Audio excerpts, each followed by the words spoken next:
कागभूषुंडी जी अपने बारे में गरुड़ जी को बता रहे हैं। मैं खलमल संकुल मति नीचे जाति बस मोह, हरिजन द्विज देखे जरऊ करऊ विष्णु कर द्रोह। मैं दुष्ट नीच जाति और पापमयी मलिन बुद्धि वाला, मोह बस श्री हरि के भक्तों और द्विजों को देखते ही जल उठता और विष्णु भगवान से द्रोह करता था।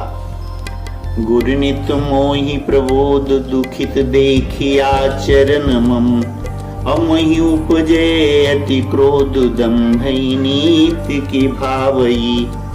गुरु जी मेरे आचरण देखकर दुखित थे। वे मुझे नित्य ही भली भांति समझाते, पर मैं कुछ भी नहीं समझता। उल्टे मुझे अत्यंत क्रोध उत्पन्न होता।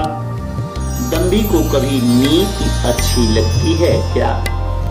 एक बार गुरु लीन बुलाई, मोहि नीति बहु भांति सिखाई। शिव सेवा कर फल सुत सोई, अबिरल भगति राम पद होई। एक बार गुरु जी ने मुझे बुला लिया और बहुत प्रकार से परमार्थ नीति की शिक्षा दी कि हे पुत्र, शिव जी की सेवा का फल यही है कि श्री राम जी के चरणों में प्रगाढ़ भक्ति हो। राम ही भजहि तात शिव धाता, नर पावर कैकेतिक बाता। जासु चरण यज शिव अनुरागी, तासु द्रोह सुख चह सिय भागी। हे तात, शिव जी और ब्रह्मा जी भी श्री राम जी को भजते हैं, फिर नीच मनुष्य की तो बात ही कितनी है। ब्रह्मा जी और शिव जी जिनके चरणों के प्रेमी हैं, अरे अभागे, उनसे द्रोह करके तो सुख चाहता है।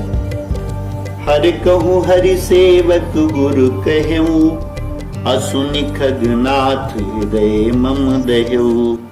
अदम जाति में विद्या पाए, अभयउ जथा यही दूध पियाए।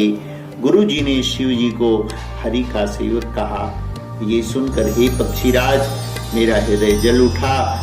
नीच जाति का मैं विद्या पाकर ऐसा हो गया जैसे दूध पिलाने से सांप। मानी कुटिल को भाग्य कुजाति, अगुर कर द्रोह करऊ दिन राति। अति दयाल गुरु स्वल्प न क्रोधा, अपुनि पुनि मोहि सिखाव सुबोधा। अभिमानी कुटिल दुर्भाग्य और कुजाति, मैं दिन रात गुरु जी से द्रोह करता। गुरु जी अत्यंत दयालु थे, उनको थोड़ा सा भी क्रोध नहीं आता। मेरे द्रोह करने पर भी वे बार बार मुझे उत्तम ज्ञान की ही शिक्षा देते थे। अजहि ते नीच बड़ाई पावा, असो प्रथम ही अति ताहि न सावा।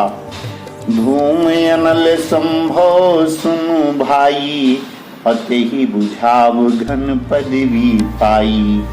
नीच मनुष्य जिससे बड़ाई पाता है, वो सबसे पहले उसी को मार कर उसी का नाश करता है।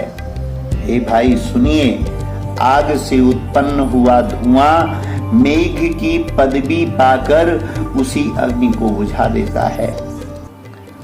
रजमग परी निरादर रही, असब कर पद प्रहार नित सहई। अमरुत उड़ाव प्रथम तेहि भरई, अपुनि निपुनयन किरीटन परई। धूल रास्ते में निरादर से पड़ी रहती है और सदा सब राह चलने वालों की लातों की मार सहती है, पर जब पवन उसे उड़ाता ऊंचा उठाता है तो सबसे पहले वो उसी पवन को भर देती है और फिर राजाओं के नेत्रों और किरीटों मुकुटों पर पड़ती है। सुन खगपति यस समुझि प्रसंगा, अबुध नहीं करही अधम कर संगा। कवि को विदगा वही असी नीति, अखल सन कलह न भल नहीं प्रीति।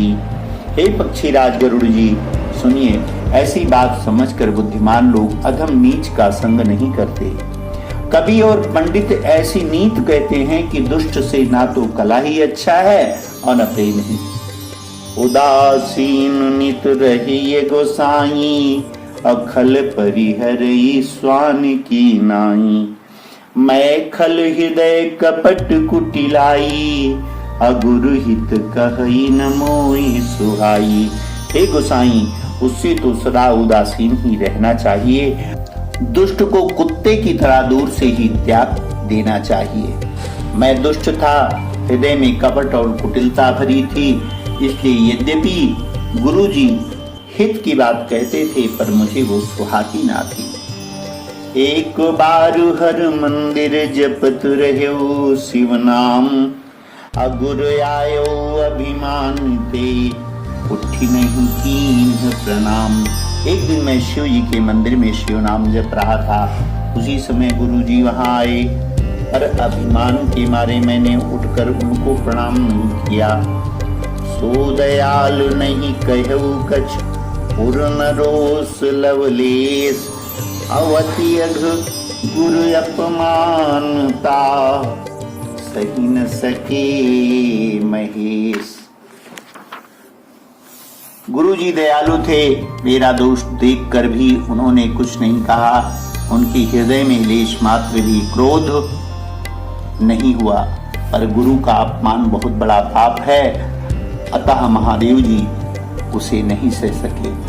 श्री राम जय राम जय जय राम, श्री राम जय राम जय जय राम।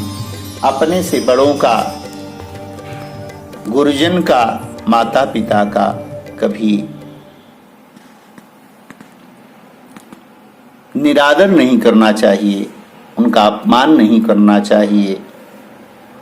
इसलिए बहुत सचेत रहें जीवन जीने में, और उनका सदा सदैव सम्मान करते रहना चाहिए। जय श्री राम, जय श्री राम, जय श्री राम। क्योंकि उनके अपमान को भगवान भी नहीं सहते। जय श्री राम।